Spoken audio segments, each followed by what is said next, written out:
बारिश, बंद सड़कें, जलता मदरसा, बंद स्कूल और फिर भी कहीं भाईचारा जिंदा है, कहीं इल्म की रोशनी दमक रही है।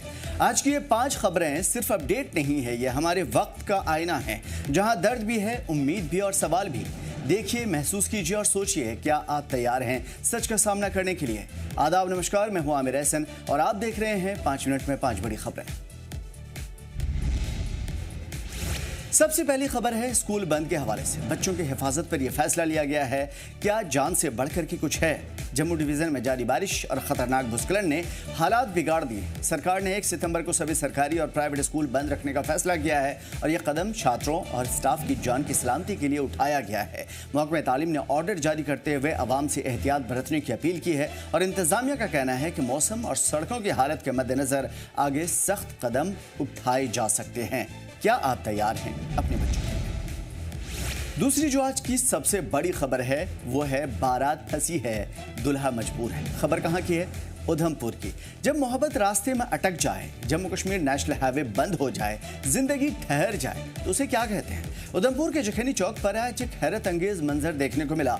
मोहम्मद शरीफ अपनी बारात लेकर निकले थे मगर रास्ता बंद था।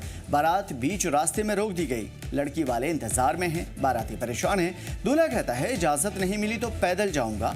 लैंडस्लाइड का सिलसिला इस वक्त चल रहा है और बारिश ने हालात और भी ज्यादा बिगाड़ दिए हैं। क्या मोहब्बत को भी national highway authority of India से इजाजत लेनी पड़ेगी? यहाँ तो साफ तौर पे दिखता है कि इजाजत लेनी पड़ेगी, क्योंकि जो पत्थर गिर रहे हैं उससे दूल्हा जख्मी हो सकता है, उसकी तबीयत बिगड़ सकती है या कुछ भी हो सकता है। इस वजह से हिफाजत पहले, शादी बाद में। बारात जा रही है रामबन। सुबह निकले हम तकरीबन 8 बजे से, यहाँ पे फंसे हुए हैं और वहाँ पे भी हमारे लोग जो हैं वो वेट कर रहे हैं हमारा। सुबह से यहाँ पर फंसे हैं, बारिश है और हालात ख़राब है, यहाँ से छोड़ भी नहीं रहे, रास्ता ख़राब। क्या कहा जा रहा है? यहाँ पर बात हुई, क्या कहा? बात हुई साहब से, फिर अभी छोड़ तो नहीं रहे। ये बारात जा रही, मेरे छोटे बारात। तो आज की तीसरी जो बड़ी खबर है वो है एक मंदिर के हवाले से। 35 साल के बाद मंदिर खुला है। जी हाँ, वादे की बात कर रहा हूं मैं।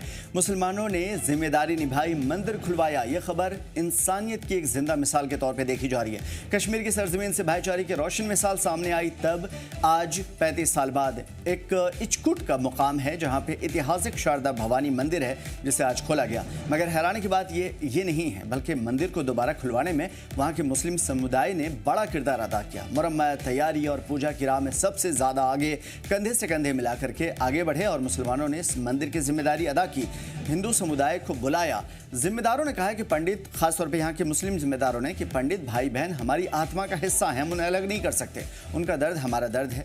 क्या अब भी कोई कहेगा कि कश्मीर में मोहब्बत मरी हुई है, जिंदा नहीं?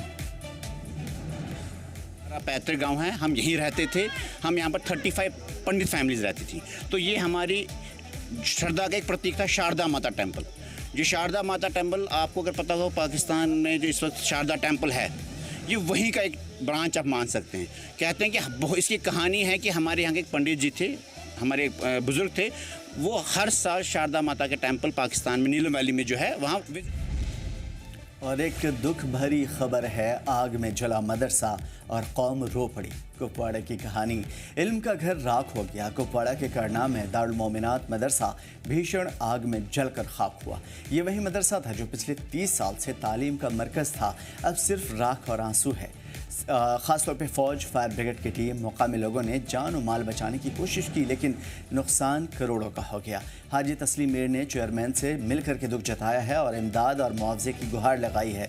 करना की आवाज़ बनिए, इस रोशन इदारे को फिर से ज़िंदा कीजिए और इस बार इल्म की रोशनी दोबारा बिखेरने में मदद कीजिए। और आज की आखिरी खबर जो है लद्दाख के हवाले से है। लद्दाख में इल्म की जीत हुई है, वो भी कैसे, बताता हूँ आपको। इल्म वो चिराग है जो तूफानों से नहीं बुझता। करगिल में मुनक़िद हुआ था 21वां ILS कॉन्फ्रेंस। सोच, तहजीब और पर्यावरण पर गहरी बातचीत हुई। CEC और DC करगिल ने इस इज्तिमा को लद्दाख की नई सिमत की जान कहा। जलवायु बदलाव हो, माहौलियाती तब्दीली का असर हो, जूझते लद्दाख जिसकी वजह से काफ़ी परेशानी हो रही है, उसके लिए ये कॉन्फ्रेंस मुनक़िद किया गया था। डॉक्टर मंशा अहमद ने कहा कि ये मंच लद्दाख की ज़बान, संस्कृति, तहजीब, पर्यावरण के लिए नायाब है। ये सिर्फ एक सम्मेलन नहीं है, ये आने वाले कल की नींव है और इसका असर आने वाले दिनों में खूबसूरत देखने को मिलेगा।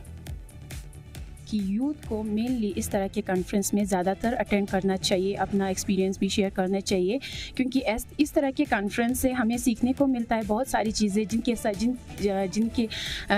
हिसाब से हमारे पास इतना ज़्यादा नॉलेज नहीं होता है, क्योंकि यहाँ पे बहुत सारे ऐसे स्कॉलर्स आते हैं जो रिसर्च करते हैं, जो बहुत सारे नॉलेज हमारे साथ शेयर करते हैं। तो मैं समझती हूँ कि यूनिवर्सिटी के स्टूडेंट को आगे आना चाहिए मेनली, क्योंकि यही यूथ जो स्टेज है इनको आगे आके।